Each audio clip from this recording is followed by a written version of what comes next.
La organización de las Jornadas de Historia Militar de Extremadura consideró que la forma de visualizar uno de los objetivos marcados, el valorar el pasado y presente militar de Extremadura, y también el difundir a los ciudadanos de Badajoz el amor por su historia, sería mediante la experiencia de una persona conocida que por su trabajo hubiera tenido que profundizar en la historia militar de Extremadura.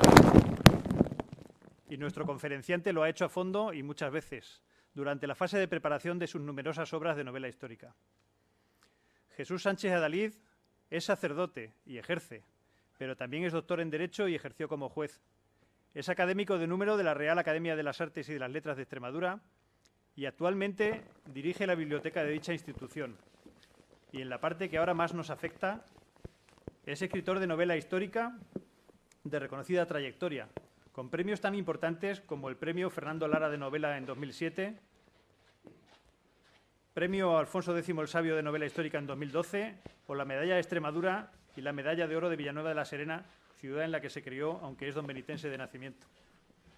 Hoy va a hablarnos de una figura casi mítica entre los aficionados a la historia militar española de los siglos XV y XVI, un cacereño que fue capitán y maestre de campo de los tercios y tiene mucha relación con una de las unidades militares de esta plaza, el Regimiento Antiguo Tercio de Saboya, Álvaro de Sande. Don Jesús.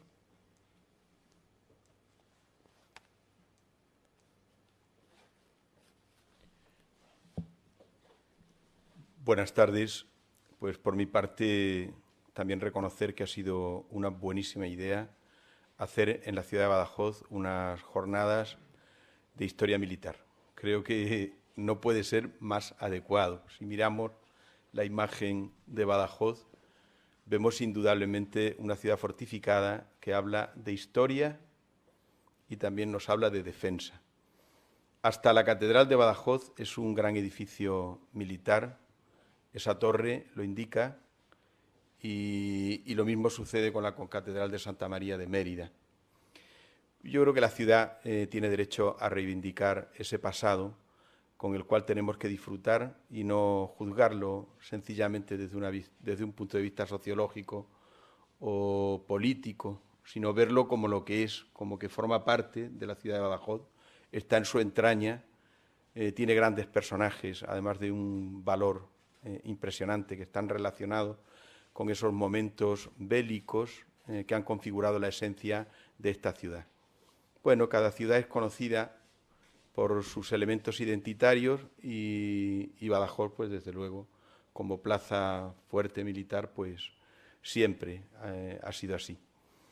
Y les agradezco muchísimo de corazón que hayan pensado en mi persona, humildemente, en que venga yo a abrir estas primeras jornadas, a las que desde luego, si me vuelven a invitar, acudiré encantado. Aunque ahora no vamos a ninguna cosa, pues a esto no podía decir que no.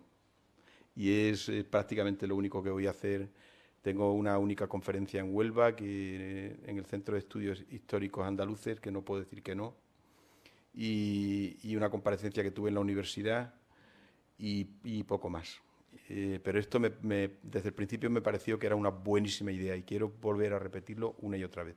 Y voy a aprovechar también aquí para poner a disposición de la asociación que la organiza y de los patrocinadores la Asociación de Escritores por la Historia, que la configuramos un número de escritores, entre los que están Santiago Porteguillo, José Calvo Pollato, Arturo Pérez Reverte, José Luis Corral, Almudena de Arteaga, Isabel San Sebastián, Antonio Pérez Henares, en fin, todos novelistas históricos que estamos comprometidos en hacer lo que ha dicho mi general, que es buscar elementos identitarios de nuestra patria para sacarlos a la luz, no haciendo un juicio sobre ellos, sino para que sean conocidos y porque muchos de ellos lo merecen.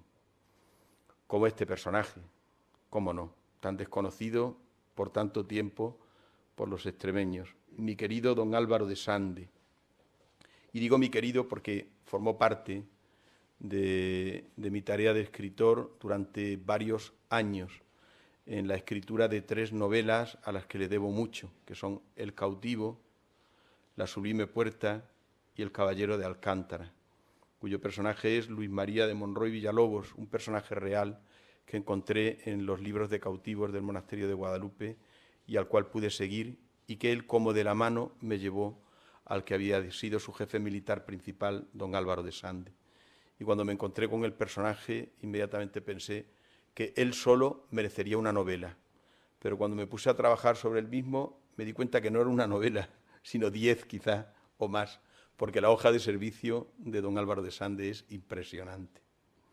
Desde el principio hasta el fin, hasta sus 84 años que estuvo activo en el siglo XVI. Ustedes saben lo que es eso, en una época en la cual la edad media de vida era 45 años, es el doble.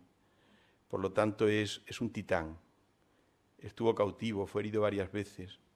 Su historia militar, les voy a remitir ahora a ella, si tienen curiosidad, para que se la lean, porque está toda entera preñada de nombres, de fechas, de acontecimientos históricos muy singulares que pueden ir rastreando, hoy gracias a Dios, a través de Mr. Google, y después de que consiguiéramos que se hiciera una buena biografía, que estuviera en Wikipedia. No soy muy amigo de Wikipedia, pero es la forma de que nuestros jóvenes extremeños también y el que tenga simple curiosidad pueda acceder. Yo la he vigilado, la he estado vigilando siempre, la biografía de Álvaro de Sande, y es bastante fiel.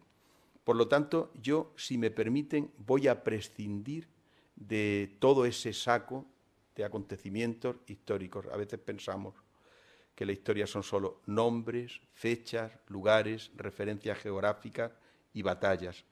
Es eso, pero es mucho más. La tarea del escritor, del novelista histórico, es reconstruirla, es decir, llenarla de voces, de personajes, de sentimientos. Yo tenía que hacer el esfuerzo a través de mi imaginación de emprender ese viaje mágico, irme al pasado y tratar de descubrir cómo, en la medida de lo posible, si es que se puede, cómo pensaban aquellos personajes, por qué estuvieron ahí, por qué fueron sus vidas de esa forma y no fueron de otra, y cómo era aquella España, la España de don Álvaro de Sande. Y me quedé verdaderamente asombrado. Para un escritor, el encuentro con el siglo XVI, que es muy fácil, por otra parte, dentro de las dificultades que encierran, pues es una auténtica maravilla. En primer lugar, es el comienzo del siglo de oro de las letras y las artes de España, nuestro siglo de oro. Hay tantos escritos, tantas crónicas, tantas biografías, simples cartas, largos epistolarios, que nos dan mucha referencia de los personajes de aquella época. Don Álvaro de Sande es contemporáneo de Santa Teresa. Santa Teresa era una mujer que fue autobiógrafa, escribió su propia vida. ¿Por qué tuvo esa curiosidad y ese interés? Es un misterio todavía para los exegetas de la literatura. No lo sabemos, no se le había ocurrido a nadie antes, solamente a San Agustín, y es mucho más extraordinario que lo hiciera una mujer. Ojalá don Álvaro de Sande hubiera tenido tiempo, que no lo tuvo, para poder escribir su autobiografía. No lo tuvo, porque tuvo que hacer muchas cosas y cosas grandes en su vida. Pero gracias a Dios encontró una persona contemporánea que biografió todos sus acontecimientos, todos sus hechos. Este es Fiogleta. Hay solamente dos, se conservan solo dos biografías de Álvaro de Sande. Una está en la Biblioteca Nacional. Cuando quise acceder a ella a través de un préstamo interbibliotecario, yo entonces no llevaba la biblioteca de la Academia de Extremadura, que hubiera sido mucho más fácil. Al ser el bibliotecario de la Real Academia de las Artes y las Letras, pues la Biblioteca Nacional me hubiera dejado la biografía, pero yo temía que no me la dejaran y no me podía desplazar a Madrid para estar investigando allí. Y al final, por un préstamo interbibliotecario, conseguí acceder a ella y me pude enterar de lo que había sido la vida de don Álvaro de Sande. El personaje es fascinante. Es hijo de otro Álvaro, que era el señor de Balondo. Incluso el lugar donde nace don Álvaro de Sande merece ser visitado. Ahí hay otro importante enclave militar, el gobierno militar de Cáceres de toda la vida. Al lado, en el Palacio de Sande, la Torre de Sande, que ha sido un restaurante muy conocido, hasta hace muy poco que ha cambiado de manos, y me parece que lo ha tomado una familia de restauradores muy conocidos, los dueños de Atrio. Pues ahí, en esa torre, en la Torre de Sande, nació don Álvaro y fue bautizado en la parroquia de San Mateo, que está al lado. Estoy hablando de la plaza de San Mateo, que está en el corazón del casco antiguo más hermoso de España, que es sin duda el de Cáceres. Y ahí está el libro de bautismos de la parroquia, en cuyo libro segundo está la partida de bautismo de don Álvaro. Y ahí al lado están las de sus hermanos y están también las de sus sobrinos, en fin, la de su hijo y la de tantos otros personajes que todos ellos fueron militares. Es verdad que don Álvaro en un principio no fue militar, es curioso, habiendo sido un guerrero toda su vida. Al principio fue cura, fue eclesiástico y a eso dedicó la primera época de su vida. Se ve que, como solía suceder en las familias, las familias nobiliarias, siempre tendían a que un hijo hiciera la carrera militar y otro hiciera la de la iglesia. Y a él le correspondió el lugar equivocado, porque no tenía vocación y tuvo que pedir la dispensa al obispo, al ordinario, para que le dejara acompañar a uno de los tercios. Y ahí es donde comienza, a un regimiento de 600 hombres que fueron a Sicilia, y es donde empieza su vida militar. Él quedó asombrado. Pero no quedó asombrado él, quedaron asombrados sus jefes, que eso es lo impresionante en la vida de Álvaro de Sande, porque la hoja de servicio toda impresiona, es fascinante. Se fija en él hasta el propio emperador Carlos I, que el emperador Carlos I era también un gran guerrero, a diferencia de su hijo Felipe II, que siempre vio la guerra desde lejos, cuando tuvo que enfrentarse al mayor conflicto militar, los dos mayores conflictos militares que tuvo. El primero fue contra los moriscos, como recordarán en la Guerra de Granada. Estoy prescindiendo de los conflictos de Europa. El primero fue en la Guerra de Granada, que describieron también los hermanos Hurtado de Mendoza en una magnífica crónica que les aconsejo que lean porque se van a enterar realmente de lo que fue la Guerra de Granada. Y Felipe II venía a la guerra, parece ser que convencido, y al final se quedó en Guadalupe, y un poco más adelante no pasó de Córdoba. Y tenía sus motivos. Había sido muy consciente desde pequeño de las grandes batallas de su padre y supo que estuvo en peligro el emperador muchas veces, aun siendo el personaje central en las tropas imperiales, y sin embargo estaba siempre cerca de las flechas, de las balas, incluso de las balas de cañón. Felipe II,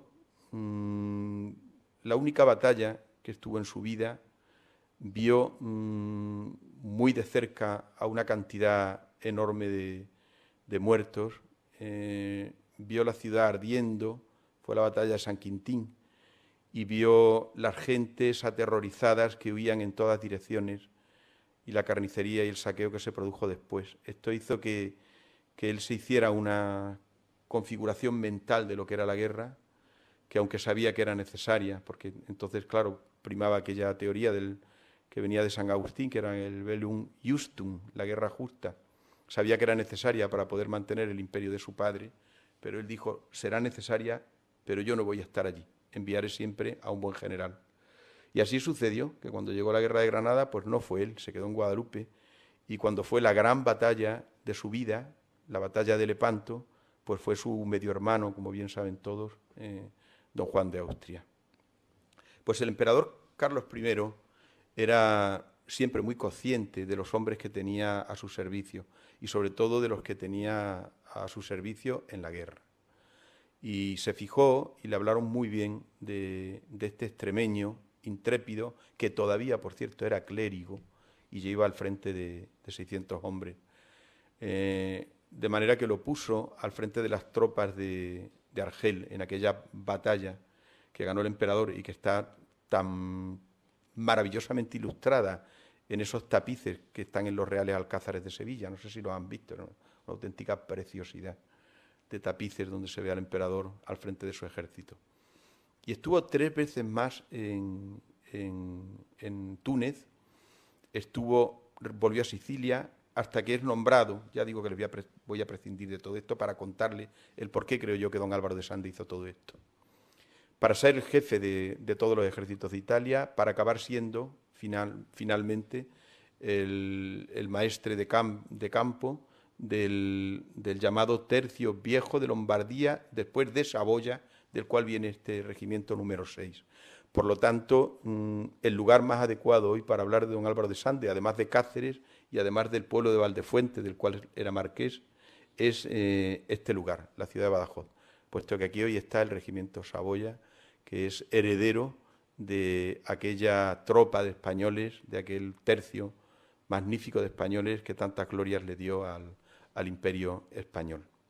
Estuvo en la batalla de Múlver, estuvo en la batalla contra la Liga de Esmalcalda, cuando los príncipes electores, y los tres momentos, pero sobre todo hay dos momentos decisivos en su vida, que son la defensa de Malta. Malta, como saben, estaba en poder de los caballeros de Malta, la Orden de San Juan.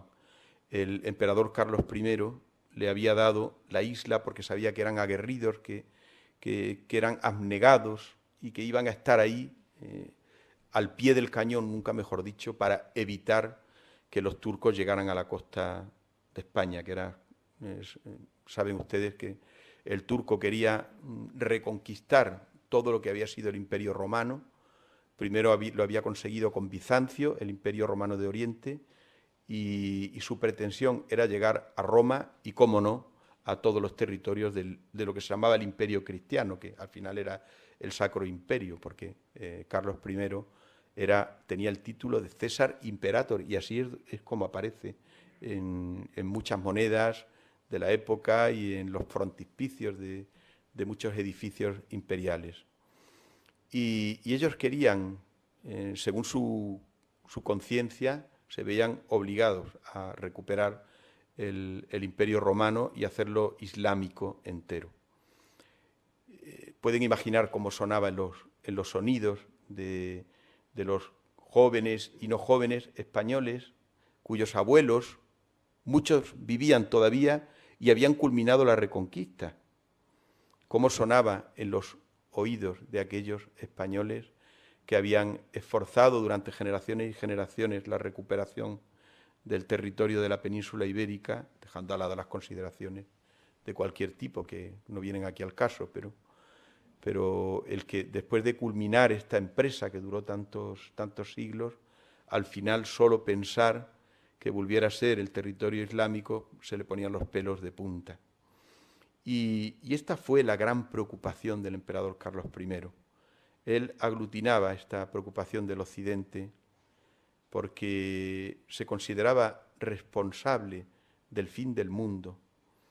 Y ese fin del mundo conllevaba una profecía.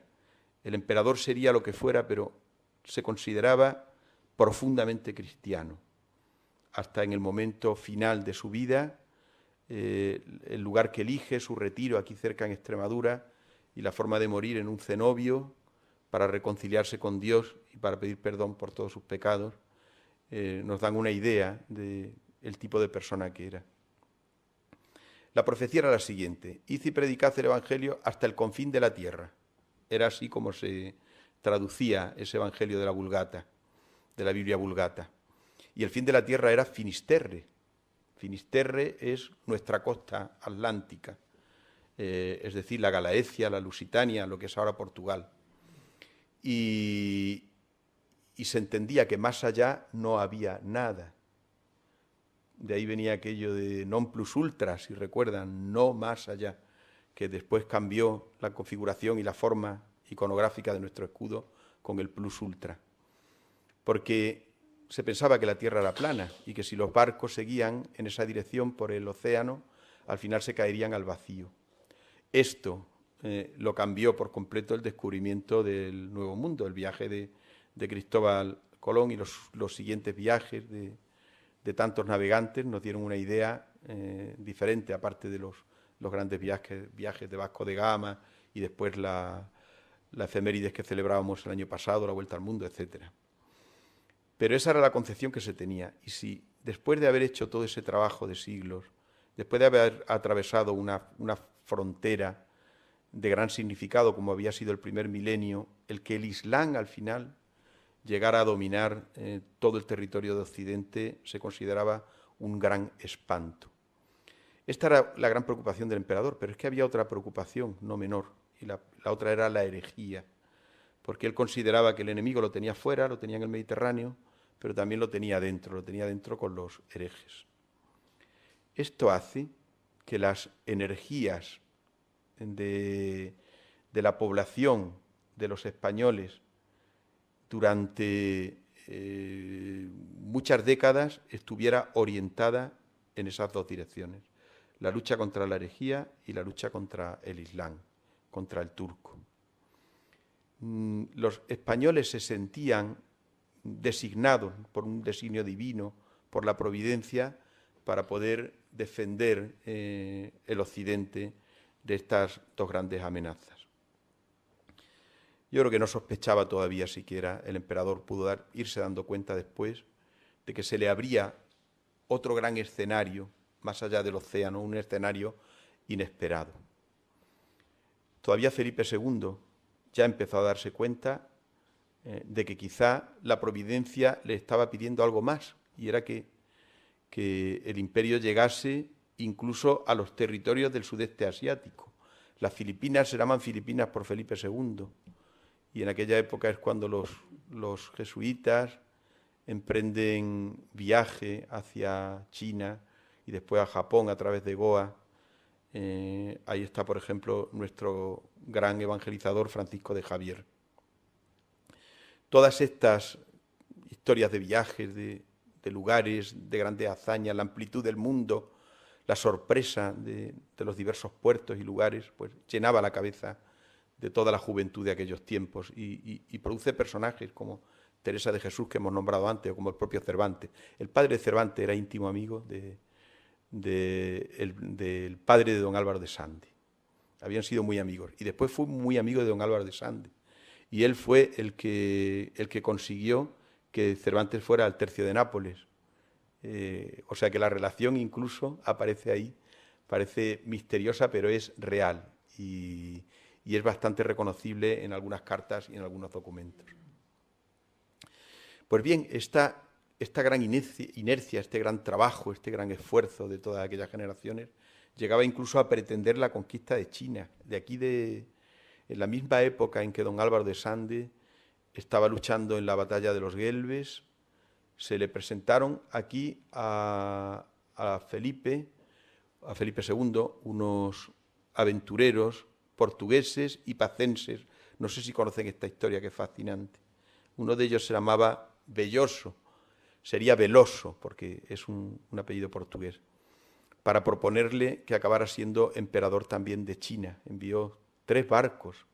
Estos 3 barcos intentaron una empresa parecida a la conquista del Nuevo Mundo, pero en el sudeste asiático, que dieron la vuelta a África por el Cabo, por Goa, como se solía viajar, y llegaron al final a Sutokai. Yo he visitado la antigua ciudad de Ayutthaya, las ruinas de Ayutthaya, donde estuvieron aquellos españoles. Allí sufrieron peripecias 1000, entre otras el martirio chino, que de ahí viene esa expresión que conocemos todos, porque les hicieron pagar, ¿no?, la pretensión. Pero eran tan inteligentes, yo no sé qué tipo de sagacidad o de ingenio tenían aquellos personajes del siglo XVI, que acabaron metiéndose en el bolsillo a algunos de los caciques y jefes principales de los territorios, los pelearon a unos con otros, una cosa parecida a lo que solían hacer en México o en el Perú, y se escaparon por los pelos. Pero tuvieron que volver a España muy disminuidos, muy desmejorados, para poder contar el triste final de la peripecia, y aún así todavía tenían empeño de volver a convencer otra vez a Felipe II de que se iniciara la empresa. Les cuento esto porque nos da una idea de lo que podía pasar por la mente de un hombre que rondaba los 30 años y que se iba a pasar los 54 años siguientes de su vida luchando en diversos escenarios, en montones de batallas, teniendo que soportar pandemias, teniendo que soportar asedios. El asedio de la batalla de los Guelbes es terrible, terrible. Visité los Guelbes antes de escribir mi novela El cautivo y me quedé sorprendido porque el castillo de Zgerba, que es el nombre originario del castillo, llamado aquí en las crónicas de los Guelbes, que defendió don Álvaro de Sande, está en la isla de Yerba. Hoy es una isla turística llena de apartamentos y de playas. En aquella época era un lugar un poco áspero, lleno de cañaverales y de higueras y poco más. Y sin embargo los españoles estaban empeñados en defender un castillejo, un pequeño castillo que habían edificado los catalanes, bueno, el reino de Aragón, 200 años antes, y que consideraban una plaza española, una plaza del imperio. Y allí estuvieron solo 3.000 hombres defendiendo el castillo de los Guelbes frente a 40.000 turcos. Y como era de esperar, pues finalmente los turcos acabaron entrando. Esto le valió el cautiverio a don Álvaro de Sande, que estuvo en Constantinopla cautivo 5 años, los peores años de su vida, según dice él en varias cartas, por la humillación tan tremenda que sufría. Fue a través del rey de Francia, que como saben, aunque era enemigo del emperador, sin embargo, el rey Francisco I era muy amigo de los turcos, el que a través de unos emisarios pagó 60.000 escudos para que fuera liberado don Álvaro de Sande. El emperador tenía clarísimo. En esta época era ya Felipe II, vivía todavía el emperador, pero tenía clarísimo que a don Álvaro de Sande había que sacarlo de Constantinopla, lo que hoy es Estambul, por una deuda de gratitud grande que había con él por su valentía y también porque era un personaje que seguía siendo necesario, como demostraría después, por el conocimiento que tenía de las maniobras de los turcos y del Mediterráneo. Se había convertido en un gran estratega. Después de ser liberado, defiende del ataque de los turcos la isla de Malta. Esto fue una de las grandes hazañas de la cristiandad. Si estudiaron de pequeño en el instituto o en la universidad aquella obra de la Maltea, una de las grandes obras del siglo XVI, ¿no? Un poemario larguísimo, muy aburrido, por cierto, y trata sobre aquello. El acontecimiento de la batalla de Malta, igual que el de los Guelbes, les dio una idea a la gente de aquel tiempo de que la valentía y el arrojo de aquellos soldados era invencible, era tremendo. En la primera de las batallas, en la de los Guelbes, murieron 5.000 soldados españoles. La mayor parte de ellos eran extremeños, andaluces y castellano-manchegos. La recluta de aquel tercio, que era el tercio de Sande, el tercio viejo de Saboya, la hizo Jerónimo Golfín. Jerónimo Golfín era uno de los sobrinos de don Álvaro de Sande, quizá el sobrino más parecido a él. Murió en la batalla de los Guelbes, pero él recorrió toda Castilla-La Mancha. En Castilla vivía muy poca gente por aquella época, no había juventud apenas, estaba muy envejecida, era un gran territorio vacío. Las grandes vegas de los ríos eran las que estaban pobladas, como estas zonas. Había muchos pueblos, grandes pueblos. La referencia que tenemos los extremeños son esas grandes iglesias que hay en muchos de nuestros pueblos, que parecen iglesias de grandes ciudades, sin embargo los pueblos no son tan grandes, porque estaban previstos después de la Reconquista para que viviera ahí mucha más gente. Murieron los 5.000 y se quedaron allí todos los cadáveres, no se podían traer, las guerras eran así. Los turcos con las cabezas hicieron una torre, la torre de Borg el Rux. Esa torre estuvo hasta el siglo XIX en la playa de la isla de Zgerba. Imagínense una torre hecha toda con cráneos. Y yo pude encontrarme, cuando estuve en Túnez y visité el castillo, si van alguna vez a la isla de Zgerba, no duden en visitar el castillo, que está en pie, se conserva muy bien. Y dentro hay unos grabados y hay referencia a aquella batalla. Y el bey, que era el gobernador turco, colocó esa gran torre ahí para que se viera desde el mar y para que los españoles desde entonces siempre tuvieran miedo. Tenía una idea ejemplarizante. El caso es que eso duró ahí durante años y años, décadas, siglos. Y ya sería en 1840, cuando los franceses tenían el protectorado de aquella zona, de todo Túnez, cuando el gobernador francés, que también se llamaba Bey, ordenó que se quitara la torre porque era una cosa desagradable. Pero yo pensé que una torre que tenía 16 metros de alto no podía haber desaparecido sin más. ¿Qué podían haber hecho con ella después de derribarla? Pues estaría enterrada en la arena. Y le pregunté al director del museo, que está en el castillo llamado de los españoles, si me podía dar una referencia, porque él tenía que saberlo, era investigador y tenía que saber dónde había estado la torre.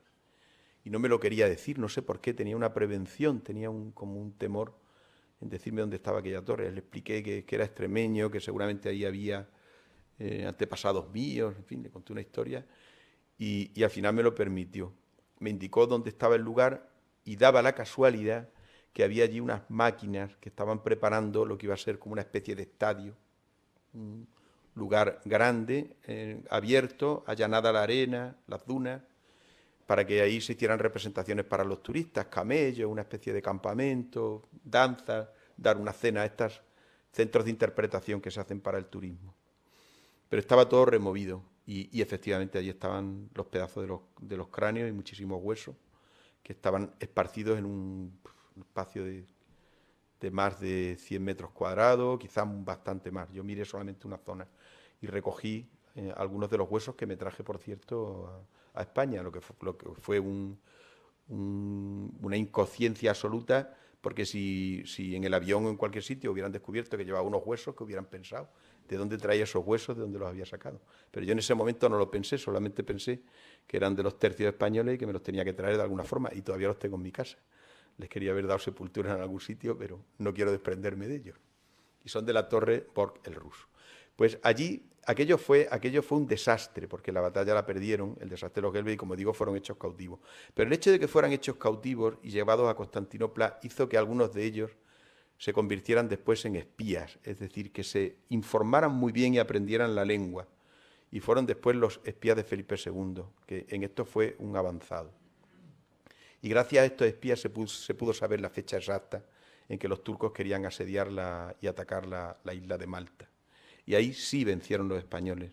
Con un arrojo, Álvaro de Sande tenía ya 70 años, con un arrojo impresionante, y consiguieron echarlos de Malta, los que habían desembarcado, y esto valió que sonaran las campanas de Roma, y el Papa llamó a todos los soldados, fueron a Roma, los recibió en la plaza de San Pedro y le entregó 3 espinas de la reliquia de la corona de Cristo a don Álvaro de Sande, que ha conservado la familia durante años, porque yo conozco a los descendientes de don Álvaro de Sande, y no puedo nombrar a uno porque es muy famoso y no debo nombrarlo, pero algunos sí, y por eso he tenido conocimiento, ¿no?, de algunas de estas historias.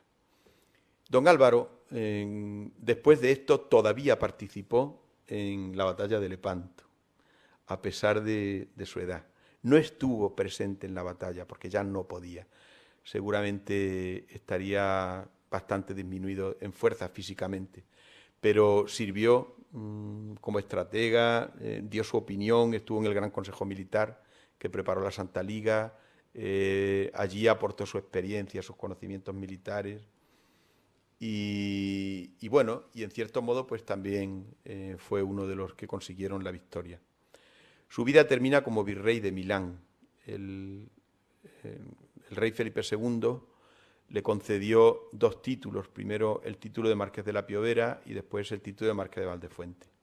Él no pudo ya hacer uso de ese título porque murió en Milán y está enterrado en Milán. Pero su hijo, Álvaro de Sande, que fue primer Marqués de la Piovera, porque él sí recogió el título, edificó un palacio en Valdefuente. Si tienen la oportunidad de ir a Valdefuente, que está muy cerca, se va muy bien, en la carretera de Mérida a Cáceres, se desvían un poco a la derecha y ahí van a encontrar un pueblo que les va a encantar, porque es una preciosidad, pueblo del siglo XVI, magníficamente conservado, y en el centro del pueblo está el Palacio de don Álvaro de Sande, el Palacio del Marqués de Valdefuentes. Y creo que me he ido por las ramas y que me he pasado de tiempo, ¿verdad? ¿No? Estoy todavía en el sitio, ¿no? Pero más o menos. Bueno, lo que quería decirle es que es una auténtica pena que estos personajes no cuenten con su estatua, con su placa, con el lugar donde cuando visitemos las ciudades, cuando visitáramos, por ejemplo, la plaza de San Mateo de Cáceres y estuviéramos cerca de la torre de Sande, no hubiera allí un caballero vestido, un caballero enjuto, delgado, lamido por el tiempo, ¿no? Que representara esos españoles que estuvieron recorriendo permanentemente el Mediterráneo con una idea en la cabeza y otra en el corazón, y era que el Islam al final hubiera dominado todos estos territorios, nos hubiera dado una vida muy diferente a la que tenemos. Bueno, este es un juicio un poco arriesgado, pero es lo que se consideraba realmente en aquella época, era la forma de pensar de todas aquellas generaciones que eran herederas directas de la Reconquista. Cuando don Álvaro de Sande nace en el año 1498, hacía apenas 6 años que se había tomado, se habían entregado las llaves de la última ciudad de lo que había sido el Al-Ándalus, la ciudad nazarí de Granada, a los reyes católicos. Y la última reflexión que a mí me suscita todo esto es que debemos conocer nuestra historia sin eludir a estos personajes. Nunca podremos saber realmente cómo pensaban de verdad, si en el fondo eran buenas o malas personas. Pero lo que sí podemos saber es que hicieron muchas cosas y en esas cosas también se encierra un poco lo que somos nosotros, porque todos somos herederos de algo. No hemos venido por arte de magia al mundo, sino que llevamos nuestra sangre, nuestra lengua, nuestras identidades, nuestra forma de ser, y todo eso viene, cómo no, de nuestros antepasados. Muchas gracias.